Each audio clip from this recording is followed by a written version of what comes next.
ಶ್ರೋತೃ ಬಾಂಧವೇಭ್ಯಃ ಸರ್ವೇಭ್ಯಃ ಸಂಸ್ಕೃತ ರಸಮಂಜರಿ ಕಾರ್ಯಕ್ರಮಾರ್ಥಂ ಹಾರ್ದಂ ಸ್ವಾಗತಂ. ಇಂದು ಸಂಸ್ಕೃತದ ಭಾವಗೀತೆಗಳನ್ನು ಕುರಿತಾದಂತಹ ಒಂದು ವಿಶೇಷ ಕಾರ್ಯಕ್ರಮಕ್ಕೆ ಒಬ್ಬ ವಿಶೇಷ ಗಾಯಕಿ ನಮ್ಮ ಜೊತೆಗೆ ಇದ್ದಾರೆ. ಶ್ರೀಮತಿ ಭವಾನಿ ಹೆಗಡೆ ಅಂತ. ಇವರು ಸಂಸ್ಕೃತ MA ಪದವೀಧರರು, ಕಾಲೇಜುಗಳಲ್ಲಿ ಸಂಸ್ಕೃತ ಅಧ್ಯಾಪಕಿಯಾಗಿ ಕೆಲಸ ಮಾಡಿದವರು, ಪ್ರವೃತ್ತಿಯಲ್ಲಿ ಗಾಯಕಿ ಕೂಡ ಹೌದು. ಇವರನ್ನು ಸ್ವಾಗತ ಮಾಡೋಣ. ಭವಾನಿ ಹೆಗಡೆ ಅವರೇ, ನಮಸ್ಕಾರ ಹಾಗೂ ಕಾರ್ಯಕ್ರಮಕ್ಕೆ ಆತ್ಮೀಯ ಸ್ವಾಗತ. ನಮಸ್ಕಾರ. ಸಂಸ್ಕೃತ ವಾಂಗ್ಮಯದಲ್ಲಿ ಸಾಮಾನ್ಯವಾಗಿ ಕಾವ್ಯ ಅಂದರೆ ಅದು ಛಂದಸ್ಸಿನ ಚೌಕಟ್ಟಿನಲ್ಲಿ, ಆಲಂಕಾರಿಕ ಪದಪುಂಜಗಳಲ್ಲಿ ಅಥವಾ ವ್ಯಾಕರಣಬದ್ಧವಾಗಿ ಹೀಗೆ ಇರುತ್ತೆ ಅನ್ನುವಂತಹ ಕಲ್ಪನೆ ಸಾಮಾನ್ಯವಾಗಿ ಇದೆ ಅಲ್ವಾ? ಅದರಲ್ಲೂ ಕೂಡ ನಮ್ಮ ರಾಮಾಯಣ, ಮಹಾಭಾರತ, ಮಹಾಕಾವ್ಯ ಇರಬಹುದು, ಕಾಳಿದಾಸ, ಭಾಸ, ಲೀಲಾಶುಕ, ಭೋಜ, ಇವೆಲ್ಲ ಪೌರಾಣಿಕ ಐತಿಹಾಸಿಕ ಕಾವ್ಯ ಅಂತ ನಾವು ಹೇಳ್ತೀವಿ. ಆದರೆ ಇವುಗಳನ್ನು ಗೀತೆಯ ರೂಪದಲ್ಲಿ ಹಾಡೋದಕ್ಕಿಂತ ತಾಳ ಲಯದ ಚೌಕಟ್ಟಿನಲ್ಲಿ ಸೀಮಿತಗೊಳಿಸದೆ ಸಾಮಾನ್ಯವಾಗಿ ನಾವು ಕಾವ್ಯವಾಚನ ಅಥವಾ ಗಮಕ ಶೈಲಿಯಲ್ಲಿ ಹಾಡಿರೋದನ್ನು ಕೇಳಿದ್ದೀವಿ. ಆದರೆ ಏನಿದು ಸಂಸ್ಕೃತ ಹಾಡುಗಳು, ಸಂಸ್ಕೃತ ಭಾವಗೀತೆಗಳು, ಹೀಗೆ ಹಾಡೋದಕ್ಕೆ ಸಂಸ್ಕೃತದಲ್ಲಿ ಸಾಧ್ಯನಾ ಅನ್ನುವಂತಹ ಪ್ರಶ್ನೆ. ಶ್ರೋತೃಗಳಿಗೆಲ್ಲರಿಗೂ ನಮಸ್ಕಾರಗಳು. ಹೌದು, ಸಂಸ್ಕೃತ ಭಾಷೆ ಅಂದ ತಕ್ಷಣ ಮೊದಲನೆಯದಾಗಿ ನಮ್ಮ ಮನಸ್ಸಿಗೆ ಬರುವಂಥದ್ದೇನು ಅಂದರೆ, ಇದು ಕಠಿಣವಾದ ಭಾಷೆ, ಇದು ಮಂತ್ರಗಳಿಂದ ತುಂಬಿರುವಂತಹ ಭಾಷೆ, ಇದು ಶ್ಲೋಕಗಳು, ಸ್ತೋತ್ರಗಳಿಂದ ತುಂಬಿರುವಂತಹ ಭಾಷೆ ಅಂತ ಮಾತ್ರ ಹೆಚ್ಚಿನ ಜನರ ಮನಸ್ಸಿನಲ್ಲಿ ಇದೆ. ಆದರೆ ಅಷ್ಟು ಮಾತ್ರ ಅಲ್ಲ, ಸಂಸ್ಕೃತ ತುಂಬ ವಿಶಾಲವಾದ್ದು. ಅದರಲ್ಲಿ ಏನು ಬೇಕಾದರೂ ನಾವು ಸಾಧನೆಗಳನ್ನು ಮಾಡ್ಬೋದು. ಸಂಗೀತದ ವಿಚಾರದಲ್ಲಿ ಹೇಳ್ತಾ ಇದ್ದೀನಿ, ಎಷ್ಟು ಭಾವಗೀತೆಯನ್ನು ಹಾಡ್ಬೋದು, ಜನಪದ ಗೀತೆಯನ್ನು ಹಾಡ್ಬೋದು, ಕಥಾಗೀತೆಯನ್ನು ಹಾಡ್ಬೋದು, ಬೇಕಾದಷ್ಟು ಈ ರೀತಿಯ ವಿವಿಧ ಪ್ರಕಾರದ ಸಂಗೀತವನ್ನು, ಸಾಹಿತ್ಯವನ್ನು ಅಳವಡಿಸ್ಕೊಂಡು ಹಾಡುವಂತಹ ಒಂದು ಭಾಷೆ ಸಂಸ್ಕೃತ ಭಾಷೆ ಅಂತ ಹೇಳ್ಬೋದು. ಸಾಮಾನ್ಯವಾಗಿ ಹೌದು, ನೀವು ಹೇಳ್ತಾ ಇರೋದು 100ಕ್ಕೆ 100 ಸತ್ಯ. ಈ ಸಂಸ್ಕೃತ ಭಾಷೆಗಳಲ್ಲಿ ಗೀತ ವೈವಿಧ್ಯತೆ ಇದೆ ಅಂತಂದರೆ ಅದೊಂದು ಸಂಸ್ಕೃತ ಮಹಾತಾಯಿಗೆ ಇರುವಂತಹ ಒಂದು ವ್ಯಾಪ್ತಿ, ಶಬ್ದ ಸಂಪತ್ತದಲ್ಲಿ ಇರ್ತಕ್ಕಂತಹ ಒಂದು ಗುರುತರವಾದ ಅಥವಾ ಒಂದು ಸತ್ವಯುಕ್ತವಾದ ಒಂದು ಶಬ್ದ ಸಂಪತ್ತು. ಖಂಡಿತ ಅಲ್ವಾ? ಹೌದು. ಬಹುಶಃ ಭಾವಗೀತೆಯ ಕಲ್ಪನೆಯನ್ನು ಜಗತ್ತಿಗೆ ಪರಿಚಯಿಸಿದಂತಹ 12ನೇ ಶತಮಾನದ ಕವಿ ಜಯದೇವ ಕವಿಯನ್ನು ನಾವು ಮರೆಯೋದಕ್ಕೆ ಸಾಧ್ಯ ಇಲ್ಲ. ಅತಿ ಸರಳ ಹಾಗೆ ಮಧುರವಾದ ಶೈಲಿ, ಗೇಯತೆಗೆ ಯೋಗ್ಯವಾದ ಸಾಹಿತ್ಯ. ಈ ಗೀತ ಗೋವಿಂದಂ ಒಂದು ಆಧುನಿಕ ಭಾವಗೀತೆಗೆ ಪ್ರೇರಣೆ ನೀಡ್ತೋ ಅನ್ನುವಂತಹ ಮಾತು ಕೂಡ ಇದೆ. ಈಗ ಶ್ಲೋಕಗಳು, ಸ್ತೋತ್ರಗಳ ಮಧ್ಯೆ ಈ ಗೀತ ಗೋವಿಂದ ಅಂತ ಅನ್ನೋದು ಬಂದಿರುವಂಥದ್ದೇನಿದೆ, ಅದು ಸಂಗೀತಕ್ಕೆ ಅತ್ಯಂತ ಸೂಕ್ತವಾಗಿ ಅಳವಡಿಸುವಂತಹ ಒಂದು ಸಾಹಿತ್ಯ ಅಂತ ಹೇಳ್ಬೋದು ಅಲ್ವಾ? ಹೌದು. ಅದರಲ್ಲಿ ಗೇಯತೆಗೆ ಯೋಗ್ಯ ಆಗಿತ್ತು ಅಂತಂದರೆ ಸರಳವಾಗಿ ನಮಗೆ ರಾಗ ಸಂಯೋಜನೆ ಆಗಿರಬಹುದು ಅಥವಾ ಲಯಕ್ಕೆ ಇರಬಹುದು, ತುಂಬ ಸರಳವಾಗಿ ನಾವು ತಗೊಂಡು ಬಿಡಬಹುದು. ಅಂದರೆ ಸಂಗೀತದ ಚೌಕಟ್ಟಿನ ಒಳಗಡೆಗೆ ಅದನ್ನು ನಾವು ಅಳವಡಿಸ್ಕೊಳ್ಳೋದಕ್ಕೆ ಖಂಡಿತ. ಹೌದು. ನೀವೇನಾದ್ರು ನೆನಪು ಮಾಡ್ಕೊಳ್ಬಹುದಾ ಜಯದೇವ ಕವಿಯ ಒಂದು ಯಾವುದಾದ್ರೂ ಒಂದು ಅಷ್ಟಪದಿಯ ಒಂದು 4 ಸಾಲು? ಚಂದನ ಚರ್ಚಿತ ನೀಲಕಲೇವರ ಪೀತವಸನವನಮಾಲಿ ಏಹಿ ಚಲನ್ಮಣಿ ಕುಂಡಲ ಮಂಡಿತ ಗಂಡಯುಗ ಸ್ಮಿತ ಶಾಲಿ ಹರಿರಿಹ ಮುಗ್ಧವಧೂನಿ ಕರೆ ವಿಲಾಸಿನಿ ವಿಲಸತಿ ಕೇಲಿ ಪರೇ ಚಂದನ ಚರ್ಚಿತ ನೀಲಕಲೇವರ ಪೀತವಸನ ವನಮಾಲಿ. ಈ ಭಾವಗೀತೆಗೆ ಇರುವಂತಹ ಶಕ್ತಿನೇ ಇದು ಅಂತ ಅನ್ಸುತ್ತೆ.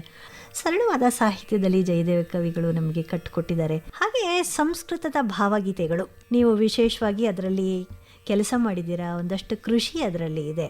ಸಂಸ್ಕೃತ ಭಾವಗೀತೆಗಳನ್ನು ನೀವು ಹಾಡಬಹುದು ಅಂತಂದರೆ ಯಾವುದನ್ನು ಹಾಡ್ತೀರಾ? ಸಂಸ್ಕೃತ ಭಾವಗೀತೆ ಮೊದಲನೇದಾಗಿ ನಾನು ವಿಲಸತು ಸಾಮೆ ರಸನಾಗ್ರೆ ನಿವಸತು ಸಾಮೆ ಹೃದಯಾಬ್ಜೆ ಅನ್ನೋಂತಹ ಒಂದು ಗೀತೆಯನ್ನು ಹಾಡ್ತೀನಿ. ಆ ಸಂಸ್ಕೃತ ವಾಣಿ ಸರಸ್ವತಿ ನನ್ನ ನಾಲಿಗೆಯ ಮೇಲೆ ವಿಲಾಸ ಮಾಡಲಿ, ಅವಳು ಯಾವತ್ತೂ ನನ್ನ ಹೃದಯ ಕಮಲದಲ್ಲಿ ನೆಲೆಸಿರಲಿ ಅಂತ ಹೇಳುವಂತಹ ಒಂದು ಹಾಡಿದು. ವಿಲಸತು ಸಾಮೇ ರಸನಾಗ್ರೇ ನಿವಸತು ಸಾಮೇ ಹೃದಯಾಬ್ಜೇ ವಿಲಸತು ಸಾಮೇ ರಸನಾಗ್ರೇ ನಿವಸತು ಸಾಮೇ ಹೃದಯಾಬ್ಜೇ ಯಾವೈ ವಾಣಿ ಧ್ಯಾನಾवस्थित मुनि साक्षात्कृत वेदमयी या च पराशर मुनि मनुमुख्य स्मृति विस्तारित धर्ममयी स्मृति विस्तारित धर्ममयी विलसतु सामೇ रसनाग्रे निवसतु सामೇ हृदयाब्जे या वै जैमिनी कपिल पतञ्जलि गौतमादिकृत शास्त्रमयी या वै जैमिनी कपिल पतञ्जलि गौतमादिकृत शास्त्रमयी या वा वेदान्त प्रतिपादित या वा वेदान्त प्रतिपादित मोक्षप्रदायक तत्त्वमयी मोक्षप्रदायक तत्त्वमयी विलसतु सामೇ रसनाग्रे निवसतु सामೇ ಹೃದಯಾಬ್ಜೇ. ಅದ್ಭುತವಾದಂತಹ ಒಂದು ಗೀತೆ. ಆಮೇಲೆ ನನಗೆ ನೀವು ಈಗ ಸಂಸ್ಕೃತ ಒಂದು ಭಾವಗೀತೆಯನ್ನು ಹಾಡಿದ್ರಿ. ನನಗೆ ತುಂಬ ಒಂದು ಪ್ರಶ್ನೆ ಹೇಳ್ತಾ ಇದೆ. ನಮ್ಮ ಪ್ರಸಿದ್ಧ ಕವಿಗಳ ಒಂದು ಗೀತೆಗಳೇನಾದರೂ ಅನುವಾದಿತ ಆಗಿದೆಯಾ? ಸಂಸ್ಕೃತ ಭಾಷೆಯಿಂದ ಬೇರೆ ಬೇರೆ ಭಾಷೆಗಳಿಗೆ ಅನೇಕ ಗ್ರಂಥಗಳು, ಭಾರತೀಯ ಭಾಷೆಗಳಿಗಿರ್ಬೋದು, ವಿದೇಶಿ ಭಾಷೆಗಳಿಗಿರ್ಬೋದು, ಅನುವಾದ ಆಗಿರುವಂಥದ್ದನ್ನು ನಾವು ನೋಡ್ತೀವಿ. ಈಗ ಈ ಭಾವಗೀತೆಗಳು ಸಹ ಸಂಸ್ಕೃತಕ್ಕೆ ಕನ್ನಡದಿಂದ ಅನುವಾದವಾಗಿರುವಂಥದ್ದು, ಹಿಂದಿಯಿಂದ ಅನುವಾದವಾಗಿರುವಂಥದ್ದು, ಉರ್ದುವಿಂದ ಅನುವಾದವಾಗಿರುವಂಥದ್ದನ್ನು ಕೂಡ ನಾವು ನೋಡ್ತೀವಿ. BM ಶ್ರೀ ಅವರ ಕರುಣಾಳು ಬಾ ಬೆಳಕೆ ಮುಸುಕಿದಿ ಮಬ್ಬಿನಲ್ಲಿ ಕೈ ಹಿಡಿದು ನಡೆಸನನು ಅನ್ನುವಂತಹ ಒಂದು ಹಾಡು ಯಾರಿಗೆ ಗೊತ್ತಿಲ್ಲ? ಅದ್ಭುತವಾದ ಗೀತೆ. ಹೌದು, ಆ ಹಾಡನ್ನ ಸಂಸ್ಕೃತಕ್ಕೆ ಅನುವಾದ ಮಾಡಿದ್ದಾರೆ. ಕರುಣಾಳು ಬಾ ಬೆಳಕೆ ಮುಸುಕಿದಿ ಮಬ್ಬಿನಲ್ಲಿ ಕೈ ಹಿಡಿದು ನಡೆಸೆನ್ನನು ಜ್ಯೋತಿರೇ ಹೃದಯಾರ್ದ್ರ ಆವೃತೇಂಧೇ ತಮಸಿ ಮಾಂ ಗಮಯ ಸಕರಗ್ರಹಂ ರಜನಿರಂಧಗುಹಾಸ್ತಿ ದೂರಮಾಯತನಂಚ ರಜನಿರಂಧಗುಹಾಸ್ತಿ ದೂರಮಾಯತನಂಚ ಮಾಂ ಗಮಯ ಸಕರಗ್ರಹಂ ಜ್ಯೋತಿರೇ ಹೃದಯಾರ್ದ್ರ ಆವೃತೇಂಧೇ ತಮಸಿ ಮಾಂ ಗಮಯ ಸಕರಗ್ರಹಂ ಕೈ ಹಿಡಿದು ನಡೆಸೆನ್ನನು ಪದನಿದಾನಂ ಪ್ರದಿಶ ನ ಸುದೂರಮೀಪ್ಸಾಮಿ ಪದಮೇಕಮಲಮಯೇ ತವ ಸಂಗತೌ ಹೇಳಿ ನನ್ನಡಿಯಿಡಿಸು ಬಲು ದೂರ ನೋಟವನು ಕೆಳನೋಡನೆಯೇ ಸಾಕು ನನ್ನದೊಂದು ಹೆಜ್ಜೆ ನಾಸಮೇವಂ ಪುರಾ ಕಿಂ ಮುನ್ನ ಇಂತಿರದಾದೆ ನಿನ್ನ ಬೇಡದೆ ಹೋದೆ, ಕೈ ಹಿಡಿದು ನಡೆಸೆನ್ನನು.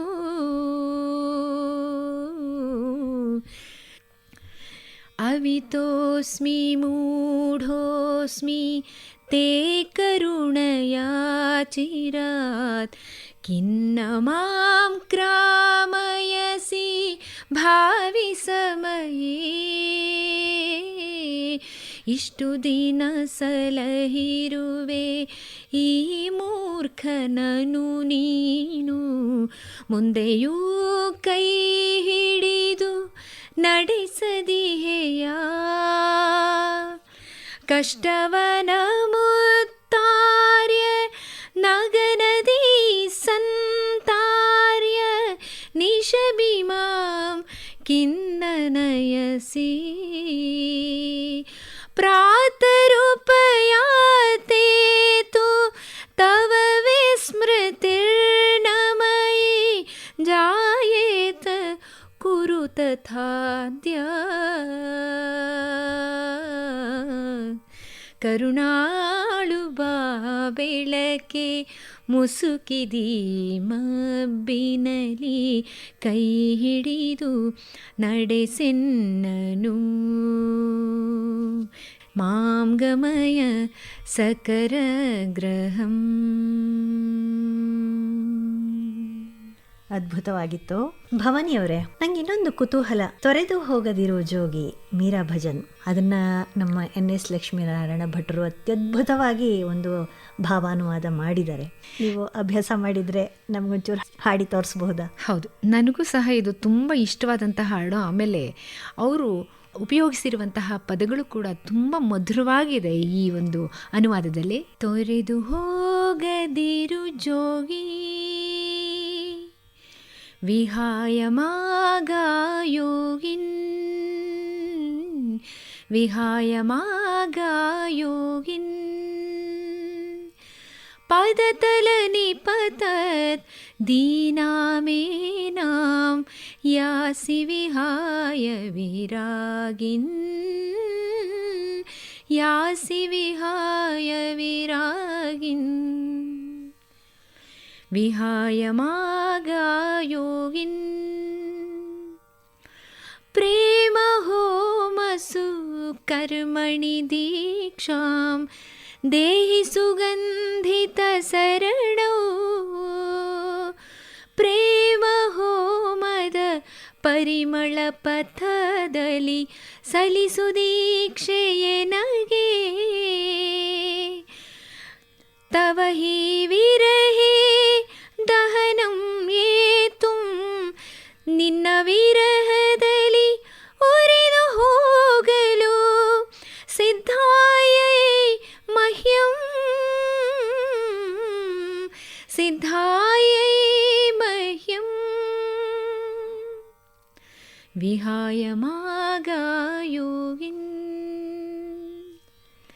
ಸುಹುತಾ ಶಿಷ್ಯೇ ಬಸಿತೇಹಂ, ಲೇಪಯತನ್ನಿಜ ಕಾಯೇ. मीराश्रित गिरिधर है, मीराश्रित गिरिधर है ज्योति ही ज्योतिरुपैतु तदेवं विहाय मागायोगिन् ತೊರೆದು ಹೋಗದಿರು ಜೋಗಿ. ಮಧುರಾತಿ ಮಧುರ ಗೀತೆಗಳಲ್ಲಿ ಇದು ಒಂದು. ಹಾಗೆ HS ವೆಂಕಟೇಶ್ ಮೂರ್ತಿಗಳು ಕೂಡ ಈ ಥರ ತುಂಬ ಅನುವಾದಗಳನ್ನು ಮಾಡಿದ್ದಾರೆ. ಅದರಲ್ಲೂ ಕೂಡ ಸೂರದಾಸರದು ಅಮ್ಮ ನಾನು ದೇವರಾಣೆ, ಹೌದು, ಬೆಣ್ಣೆ ಕತ್ತಿಲ್ಲಮ್ಮ ಹಾಡಿ ತೋರಿಸ್ಬೋದಾ? ಹೌದು, ಖಂಡಿತ. ಅಂಬ ಸತ್ಯತೋ ನವನೀತಂ ನಮಯಾ ಚೋರಿತಂ, ಅಮ್ಮ ನಾನು ದೇವರಾಣೆ ಬೆಣ್ಣೆ ಕದ್ದಿಲ್ಲಮ್ಮ. ಸಂಗತೈ ಸಮೈರ್ವಮವದನೆ ನವನೀತಂ ಉಪಲಿಪ್ತಂ, ಅಂಬ ಸತ್ಯತೋ ನವನೀತಂ ನಮಯಾ ಚೋರಿತಂ. ಅಮ್ಮ ನಾನು ದೇವರಾಣಿ ಬೆಣ್ಣೆ ಕದ್ದಿಲ್ಲಮ್ಮ.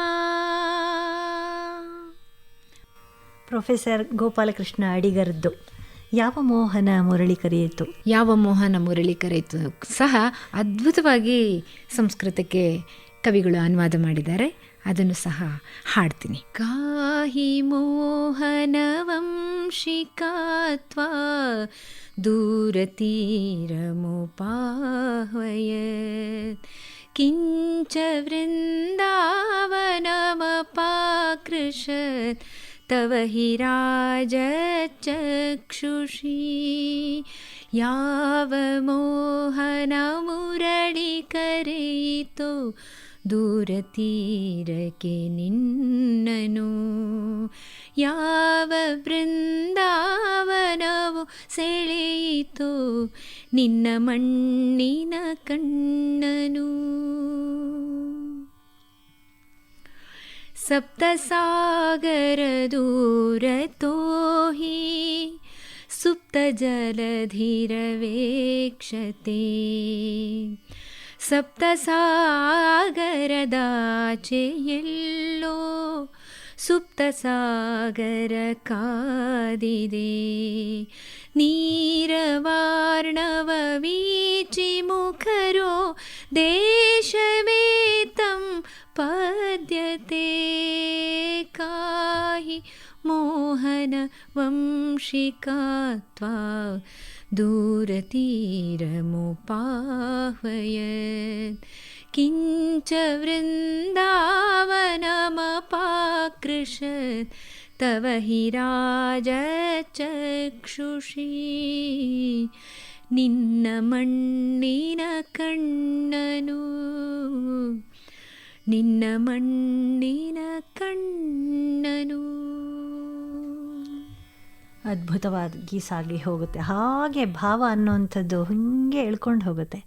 ಒಟ್ಟಿನಲ್ಲಿ ನಮಗನ್ಸೋದೇನು ಅಂತಂದರೆ, ಒಂದು ಭಾವದ ಅಭಿವ್ಯಕ್ತಿಗೆ ಅದರಲ್ಲೂ ಕೂಡ ಗೇಯತೆ ಅದರೊಳಗಡೆ ಸೇರಿಕೊಳ್ತು ಅಂತಂದರೆ, ಅದು ನಮ್ಮ ಪ್ರಸಿದ್ಧ ಕವಿಗಳು ಎಸ್ ವಿ ಪರಮೇಶ್ವರ್ ಭಟ್ರು ಒಂದು ಕಡೆ ಹೇಳ್ತಾರೆ, ಮಾಡುವವನದಲ್ಲ ಹಾಡು ಹಾಡುವವರದು ಅಂತ.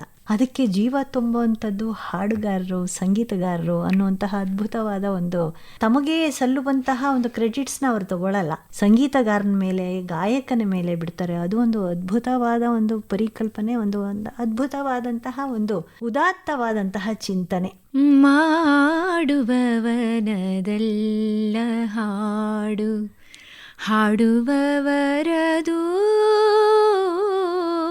ಹಾಡುವವನದು ಅಂತ ನಾವು ಹಾಡುವವರು ಹೆಮ್ಮೆಯಿಂದ ಹೇಳ್ಕೊತೀವಿ. ಅದನ್ನು ತುಂಬ ಅಭಿಮಾನದಿಂದ ಹೇಳ್ಕೊತೀವಿ. ಸಂಸ್ಕೃತದಲ್ಲಿ ಮತ್ತೆ ಮರುಜೀವವನ್ನು ಕೊಟ್ಟಂತಹ ಅದೆಷ್ಟೋ ಉದಯೋನ್ಮುಖ ಕವಿಗಳಿದ್ದಾರೆ. ಹೌದು, ಸಾಕಷ್ಟು ಜನ ಕವಿಗಳು, ವಿದ್ವಾಂಸರು, ಅದು ವಿಶೇಷವಾಗಿ ಇನ್ನು ತರುಣ ವಿದ್ವಾಂಸರು ಕನ್ನಡದಿಂದ ಸಂಸ್ಕೃತಕ್ಕೆ ಸಾಕಷ್ಟು ಈ ರೀತಿಯ ಹಾಡುಗಳನ್ನು, ಭಾವಗೀತೆಗಳನ್ನು, ಜನಪದ ಗೀತೆಗಳನ್ನು, ಭಕ್ತಿಗೀತೆ ಎಲ್ಲ ರೀತಿಯ ಹಾಡುಗಳನ್ನು ಸಹ ಅನುವಾದ ಮಾಡುವಂತಹ ಪ್ರಯತ್ನದಲ್ಲಿದ್ದಾರೆ. ಸಾಕಷ್ಟು ಜನ ಇದನ್ನು ಅನುವಾದ ಮಾಡಿದ್ದಾರೆ ಕೂಡ. ಇವತ್ತು ನೀವು ಹಾಡಿದ್ದು ಹಾಡುಗಳು ಕೂಡ ಉದಯೋನ್ಮುಖ ಕವಿಗಳು ಅಂತಂದರೆ ಹೌದು. ನವೀನ್ ಗಂಗೋತ್ರಿಯವರು, ರಾಮಕೃಷ್ಣ ಪೇಜತಾಯಿ ಅವರು, ಹಾಗೆ ಹಿರಿಯ ವಿದ್ವಾಂಸರಾಗಿದ್ದಂತಹ ತ್ಯಾಗಲಿ ರಾಮಚಂದ್ರ ಶರ್ಮರು, ಇವರೆಲ್ಲರೂ ಸಹ ಸಾಕಷ್ಟು ಹಾಡುಗಳನ್ನು ಅನುವಾದ ಮಾಡಿದ್ದಾರೆ. ತುಂಬ ಚೆನ್ನಾಗಿತ್ತು. ನಮಗೆ ಒಂದು ಸಂಸ್ಕೃತ ರಸಮಂಜರಿಯ ಈ ರಸ ನಿಮಿಷಗಳು, ರಸಮಯವಾದಂತಹ ಒಂದು, ಅದರಲ್ಲೂ ಕೂಡ ಸಂಗೀತ ರಸದಲ್ಲಿ, ಭಾವದ ರಸದಲ್ಲಿ, ಭಾವಗೀತೆಯ ರಸದಲ್ಲಿ ನೀವು ನಮ್ಮ ಜೊತೆಗಿದ್ರಿ. ಆಕಾಶವಾಣಿ ಬೆಂಗಳೂರು ಕೇಂದ್ರದ ಪರವಾಗಿ ನಿಮಗೆ ಅಭಿನಂದನೆಗಳು. ಹೀಗೆ ನಿಮ್ಮ ಸಂಸ್ಕೃತ ಗೀತೆಯ ಒಂದು ಪಯಣ ಹೀಗೆ ಮುಂದುವರಿಲಿ ಅಂತ ಹೇಳ್ತಾ ಮತ್ತೊಮ್ಮೆ ನಿಮಗೆ ಧನ್ಯವಾದಗಳನ್ನು ಅರ್ಪಿಸ್ತಾ ಶುಭವನ್ನು ಕೋರ್ತಾ ಇದೆ ಬೆಂಗಳೂರು ಆಕಾಶವಾಣಿ ಕೇಂದ್ರ. ತುಂಬ ಧನ್ಯವಾದಗಳು.